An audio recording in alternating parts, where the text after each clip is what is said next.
নমস্কার, বাংলা বার্তা থেকে বলছি সন্ময় বন্দ্যোপাধ্যায়। গতকালই আমরা প্রতিবেদন পেশ করেছিলাম যে শেষ পর্যন্ত নান্টু লেন্সে ধরা পড়লেন পানিহাটির সেই কালপ্রিট যিনি প্রাক্তন বিধায়ক, পানিহাটির অনেক সর্বনাশের নায়ক। তিনি গিয়েছিলেন ঋতব্রত তৃণমূলের তপসিয়ায় জাভেদ খানের যে রিসোর্ট আছে সেই রিসোর্টে গিয়েছিলেন এবং রিসোর্টে যাওয়ার সময় ক্যামেরা তাকে বন্দি করেছিল। প্রায় 2.5 ঘন্টার সেই ম্যারাথন বৈঠকের পর সন্ধ্যের অন্ধকারে যখন তিনি বেরিয়ে আসছিলেন তখন উজ্জ্বল মুখোপাধ্যায়, এবিপি আনন্দ তাকে ধরেছিলেন। পরবর্তীকালে ঋতব্রত বন্দ্যোপাধ্যায় নোভোটেল তৃণমূলের যিনি মালিক, এই মুহূর্তে দাঁড়িয়ে তিনি সংবাদ মাধ্যমের সামনে বলেছিলেন, আমরা দেখেছি তিনি হঠাৎ অনাহূত হিসেবে ঘোরাঘুরি করছেন, এখানে কোনো হোটেল টোটেল আছে, রেস্টুরেন্ট আছেন, হয়তো সেই রেস্টুরেন্টে এসেছিলেন। এই নির্মল ঘোষ আমন্ত্রিত নয়, ইনি কার দ্বারা আমন্ত্রিত হয়েছিলেন তিনি আমাদের জানান। এসব নানাবিধ কথাবার্তা ঋতব্রত বন্দ্যোপাধ্যায় বলেছিলেন। ঘটনার পেছনের কাহিনীটা কি আমরা চেষ্টা করছিলাম ইনভেস্টিগেট করতে, যে নান্টু ঘোষ, নির্মল ঘোষ পানিহাটির সেই দাগি ক্রিমিনাল প্রাক্তন বিধায়ক যার সম্বন্ধে বিস্তর অভিযোগ, তাকে ঋতব্রত বন্দ্যোপাধ্যায়রা ভালো তৃণমূল করতে গিয়েছিলেন কিনা, ধরা পড়ে ঋতব্রত ব্যাগিয়াত দিয়েছিলেন কিনা, কিংবা কালীঘাট তৃণমূল বা কেওড়াতলা তৃণমূল বা নিমতলা তৃণমূল যাই বলুন না কেন তাঁরা শেষ পর্যন্ত পাঠিয়েছিলেন কিনা।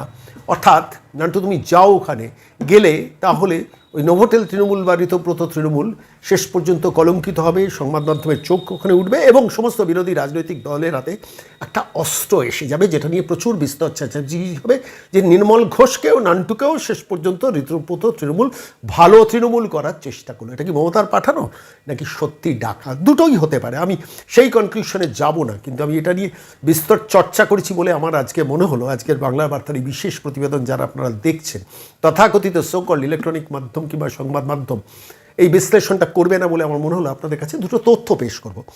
ঋতব্রত বন্দ্যোপাধ্যায় কী বলেছিলেন আমি একটু প্রথমে আপনাদের শোনাবো, যেখানে দাঁড়িয়ে বলেছিলেন, কি বলেছেন আমি সোকল বন্দ্যোপাধ্যায়ের যে বক্তব্য আমি সেইটা আগে আপনাদের কাছে শোনাবো। নোভোটেল তৃণমূলের যিনি মালিক, অর্থাৎ নোভোটেলে তো জন্ম হয়েছিল এই সোকল ভালো তৃণমূলের, কি বলেছিলেন ঋতব্রত বন্দ্যোপাধ্যায় আমি আপনাদের শোনাবো।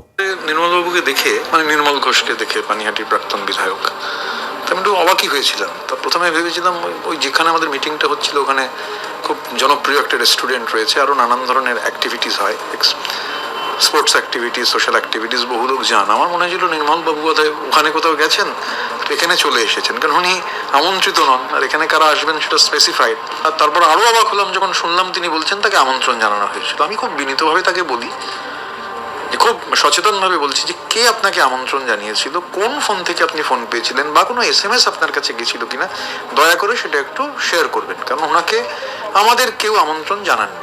এখন আবার দেখছি উনি গল্পের গুরু গাছে তুলে বলছেন আমার সঙ্গে মিটিং হয়েছে। তো ওখানে এভরিথিং ইজ পাবলিক, মিটিং হয়ে যাওয়ার পর সবাই ছিলেন। স্বাভাবিকভাবে আমার মনে হয় যে উনি এটা উদ্দেশ্য প্রণোদিতভাবে এটা করার চেষ্টা করছেন।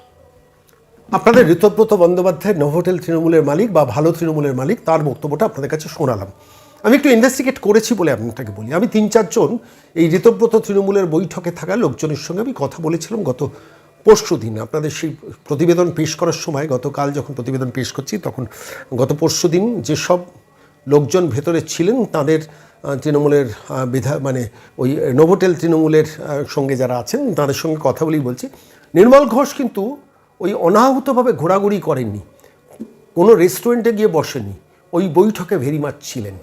আমি আবার বলছি, ওই বৈঠকে ভেরি মাচ ছিলেন, ভেতরে বসেছিলেন। এবার প্রশ্ন হতে পারে, শোনবাবু আপনি তাদের কথা বিশ্বাস করলেন কেন? আমি 3-4 জন একসঙ্গে মিথ্যা কথা বলবেন বলে বিশ্বাস করি না। তাদের সঙ্গে ক্যাজুয়ালি কথা বলতে বলতে, খুব সিরিয়াস লোক তারা, তাদের সঙ্গে কথা বলতে বলতেই জেনেছি যে Nirmal Ghosh was very much within the meeting. ওই নোভোটেল তৃণমূল বা ওই ভালো তৃণমূলের মালিক ঋতব্রত বন্দ্যোপাধ্যায়, তার বৈঠকে তিনি ছিলেন।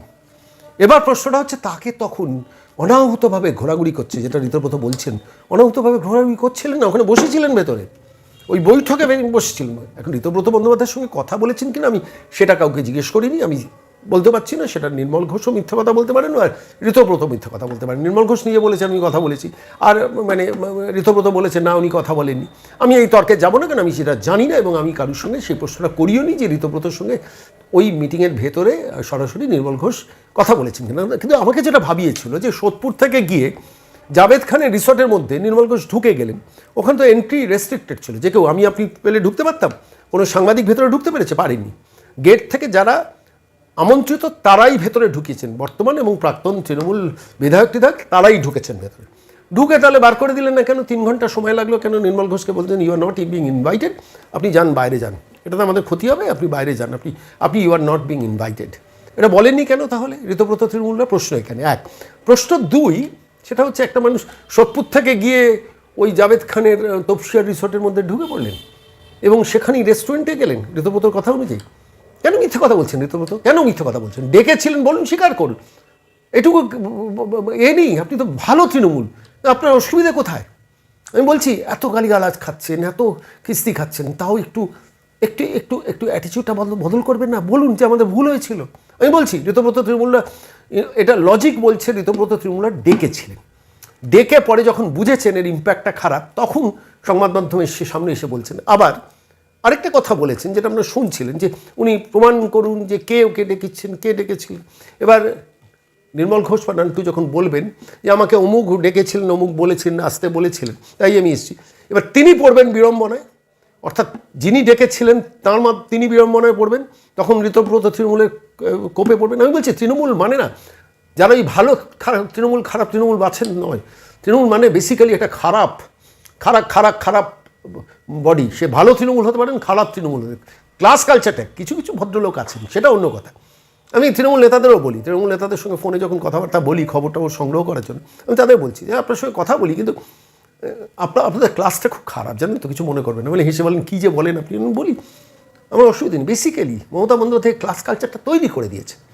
এইবার আসছি, আমি নির্মল ঘোষকে যখন চ্যালেঞ্জটা দিয়েছি, নির্মল ঘোষ বলে দিন কে বলেছেন, কে ডেকেছেন। কোনো মহিলা প্রাক্তন মন্ত্রী এই জেলার তিনি ডেকেছেন, নাকি তার আলু বালু কালু কেউ ডেকেছিলেন যে তুমি চলে এসো ওই মিটিংয়ে, তাহলে ছাড় পেয়ে যাবে? প্রশ্নটা এখানে এক।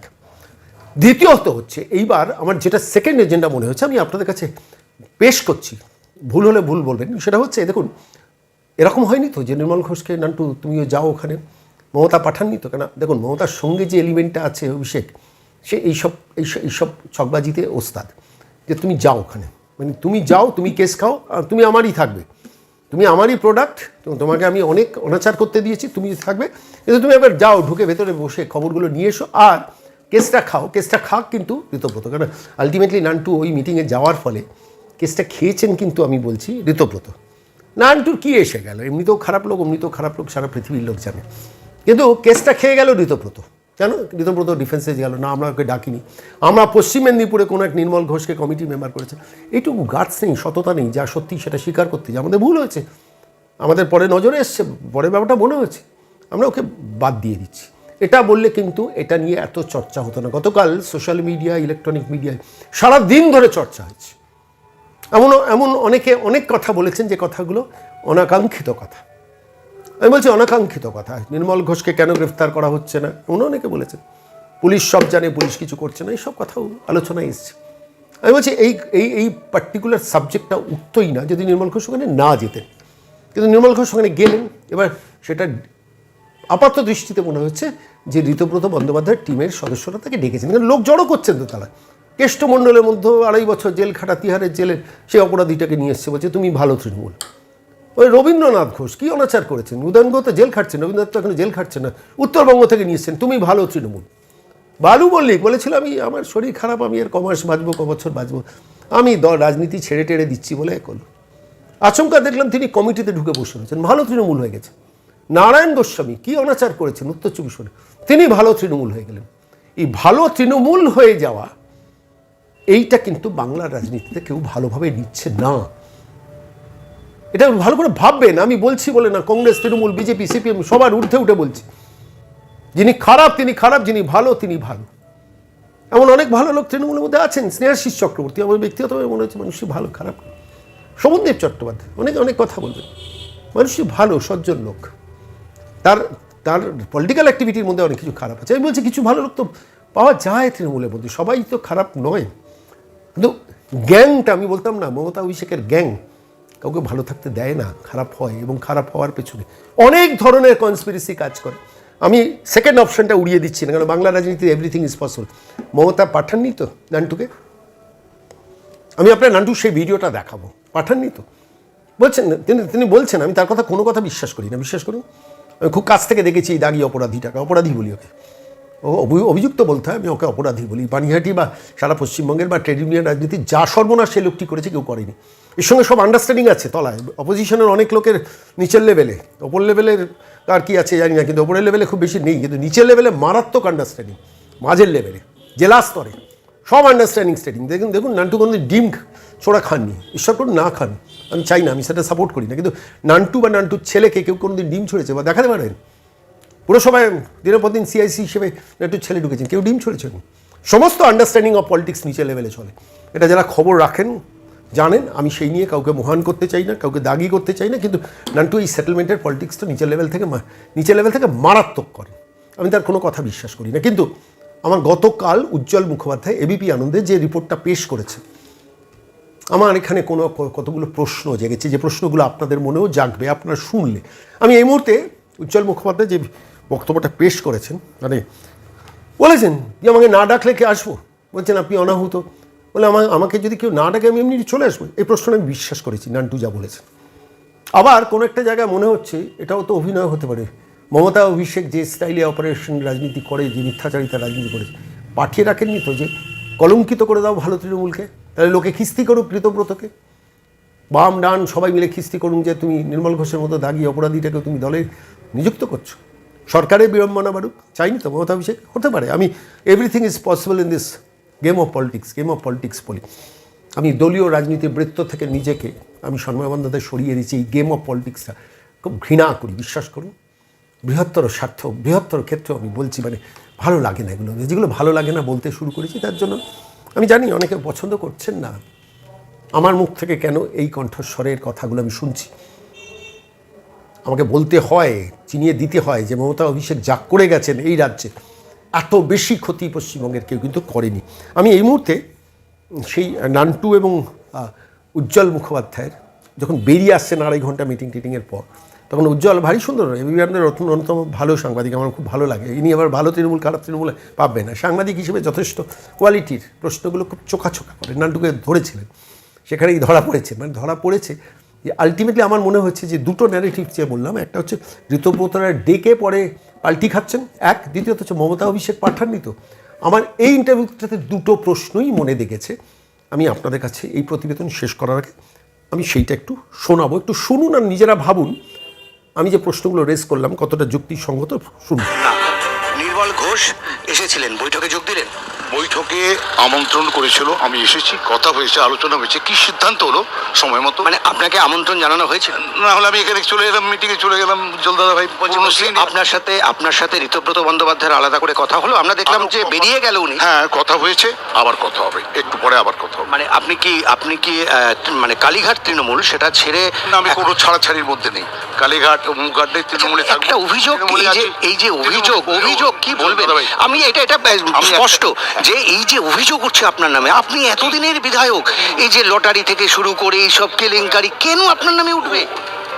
সিচুয়েশন চেঞ্জ হয়েছে, রাজনৈতিক পরিবর্তন। এটা কি রাজনীতির কারণ? রাজনৈতিক পরিবর্তন হয়েছে, সেই পরিবর্তনে মিডিয়ার সঙ্গে তো আমার দীর্ঘ সম্বন্ধ। একটা কোথাও কোনো দেখাতে পারবে যে একটা অন্যায় হয়েছে, কিন্তু রাজনৈতিক পরিবর্তনের সঙ্গে সঙ্গে সারা বাংলাতেই হচ্ছে, সারা বাংলাতেই তৃণমূল মানেই আমাকে বলতে হবে না, এর থেকে যে লড়াই তৃণমূলকে করতে হবে সেই লড়াইতে আছি আমরা। কিন্তু আপনার মতন বিধায়ক যিনি দীর্ঘদিন ধরে মমতার বিরুদ্ধে বলছে, সবার বিরুদ্ধে বলছে, আইএনটিইউসি থেকে শুরু করা নেতা, কংগ্রেস থেকে শুরু করা নেতা। হ্যাঁ, না আচ্ছা, আরেকটা কথা, সেটা হচ্ছে অভয়া নিয়ে এতদিনে আপনাকে এখনো ডেকে পাঠাচ্ছেন, ওর মা রোজ আপনাকে। ছোট কথা বলি, মানুষ তার কথা বলার জন্য স্বাধীনতা আছে, মানুষ তার কথা বলছে। আমার কথা একটাই, আমি কখনো অন্যায় করিনি, অন্যায় যে করবে না আমার জয় একদিন হবেই, এবং সেটা মানুষ তখন একটা লোকের সম্বন্ধে সিদ্ধান্ত নিতে তাদের সুযোগ পাবে। আপনি মানে ভয় পাচ্ছেন না? ভয় কিসের ভয়? হাইকোর্টে, শিয়ালদা কোর্টে অলরেডি কি বলেছে কোন পক্ষ, সেটা তো বেরিয়ে আসবে কিছুদিনের মধ্যে, কেউ পারবে না কিছু করতে। হ্যাঁ, আমি বলছি এই অভয়া নিয়ে এত কেন বিতর্ক? অভয়া তো সিপিএম এ ছিল, পরবর্তীকালে সেটা বিজেপিতে গেছে। এখন হচ্ছে ওনার রাজনৈতিক পরিবর্তনের সঙ্গে সঙ্গে ওনার কথাবার্তারও পরিবর্তন হয়েছে। এখন সেই পরিবর্তনে আমি তো বাধা দিতে পারবো না। সে যদি সারাদিন সারা রাত ধরে সে যদি তার রাজনৈতিক প্রতিশোধ নেওয়ার কথা বলতে থাকে, তাহলে আমার তো এর মধ্যে জবাব একটাই, আমার ছেলে ইলেকশনে বারবার বলছে যারা বলছে let them say why you say like this, কেন বাবা এটা আমাদের কথা নয়, না আমাদের কথা নয়, কে বলেছে টেল মি কিন্তু কিন্তু আমার কথা হচ্ছে না আমি যাচ্ছি না। Please, please, আমার please. শেষ প্রশ্ন, নির্মলদা, আপনি কি কোথাও কোনো রকম আশঙ্কা করছেন যে আপনার কোনো আশঙ্কা নেই, I am free and free for all.